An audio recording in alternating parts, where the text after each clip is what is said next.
Hello guys, welcome back to our channel Rajput study zero. तो दोस्तों, आज के इस वीडियो में आप लोगों को हम स्पेलिंग रूल यानी कि जो आपका रीडिंग सेक्शन यानी कि किताब को कैसे पढ़ा जाए, इंग्लिश के जो वर्ड होते हैं, ठीक है, उनको कैसे पढ़ा जाए, उसका हम नियम का जो है स्पेलिंग रूल को यानी कि नियम को मैंने आपको इस सीरीज स्टार्ट किया है। ठीक है, तो ये हमारी दूसरी सीरीज है। सीरीज की जो है दूसरी क्लास है, क्या है, सेकंड क्लास है। ठीक है, तो मैं जो है उच्चारण ए यानी कि जो आपका वावेल्स ए हमारा है, अंग्रेजी की मात्रा जो होती है, 5 वावेल्स होते हैं, ए ई आई ओ यू।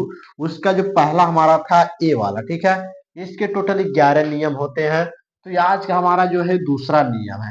पहले नियम में मैंने ये बताया था दो कॉन्सोनेंट के, ठीक है, समझिएगा, दो कॉन्सोनेंट के बीच में, ठीक है, अगर ए आ जाता है तो इस ए का उच्चारण क्या होता था, आई की मात्रा होता था। ठीक, तो अब हमारा जो है ये हमारा दूसरा नियम है, ये है जब किसी वर्ड में ए के बाद कोई कॉन्सोनेंट हो, ठीक है, ए ई आई ओ यू को छोड़कर जो बच जाते हैं वही हमारे क्या होते हैं, कॉन्सोनेंट होते हैं। ठीक है, तो अगर वह कॉन्सोनेंट हो, ठीक है, ए के बाद और लास्ट में यानी अंतिम में क्या हो, ई हो, ठीक है, तो क्या होता है, ए का जो उच्चारण होता है वो ए की मात्रा होता है और ए, ठीक है, यानी ए और ये होता है। ठीक है, इसको हम कंप्लीट करते हैं। देखिए, मैं से क्या, एम से क्या बनता है, मैं बनता है। ठीक, इससे मैं क्या बन जाएगा, मैन। ठीक है, ये हमारा फर्स्ट नियम था। ठीक है, पहला नियम क्या, ये फर्स्ट नियम था। ठीक,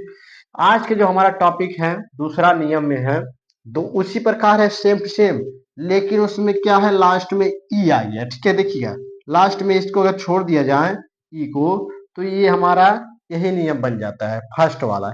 इसमें ई आ गया, ये दूसरा नियम बन गया। ठीक है, इसमें चेंज क्या हुआ है, इसमें ई लग गया है। जब ई आ जाए तो इसको ए की मात्रा पढ़ेंगे और ई का जो है उच्चारण नहीं करेंगे। ठीक है, तो बी से क्या बनता है, बै बनता है। ठीक है, बीच में आया ए तो इससे बन जाएगा ए की मात्रा। ठीक, और स से बनता है ये छोटा सा यस यानी कि, ठीक है, और ई को हम यहाँ पर नहीं पढ़ेंगे। ठीक है, ध्यान दीजिएगा। तो ये हमारा देखिए, हमने बताया था ये हमारा ए की मात्रा जो है आगे वाले अक्षर पर यानी कि जो है चला जाएगा, तो बै पे चला जाएगा तो हो जाएगा 20। तो इसका क्या बन गया, 20।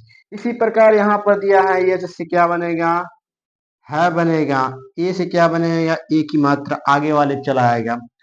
टी से बनेगा ट, क्या बन गया, हीट। ठीक है, उसी प्रकार यहाँ पर दिया है ल यानी कि यल, तो यल से बनता है ल, ए से बनेगा ए की मात्रा और टी से बनता है ट और ई हम पढ़ेंगे नहीं तो हो जाएगा लीड।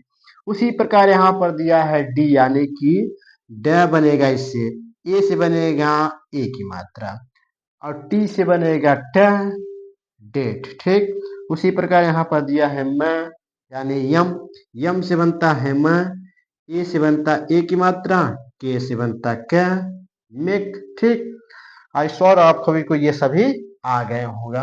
एक बार रिपीट करते हैं। देखिए, जब किसी वर्ड में कोई वर्ड दिया है, उसके बीच में मान लीजिए ए आया, ठीक है, देखिए ए आया ना, और उसके बाद एक कॉन्सोनेंट आ जाए, मान लीजिए कोई कॉन्सोनेंट है, देखिए कॉन्सोनेंट आ गया और लास्ट में अंतिम में क्या है, ई है। देखिए ई आया है, तो जो हमारा ए का उच्चारण होगा वो ए की मात्रा होगा, क्या होगा, ए की मात्रा। तो इसी प्रकार ये बन जाएगा। तो ये था आज का हमारा टॉपिक, जो कि सेकंड नियम में मैंने बताया। आई होप आप सभी को समझ में आया होगा। समझ में आया हो तो चैनल को सब्सक्राइब करके नोटिफिकेशन ऑन कर लीजिए और वीडियो को लाइक और प्यारा सा कमेंट जरूर कर दीजिए। चलिए मिलते हैं नेक्स्ट वीडियो में, धन्यवाद।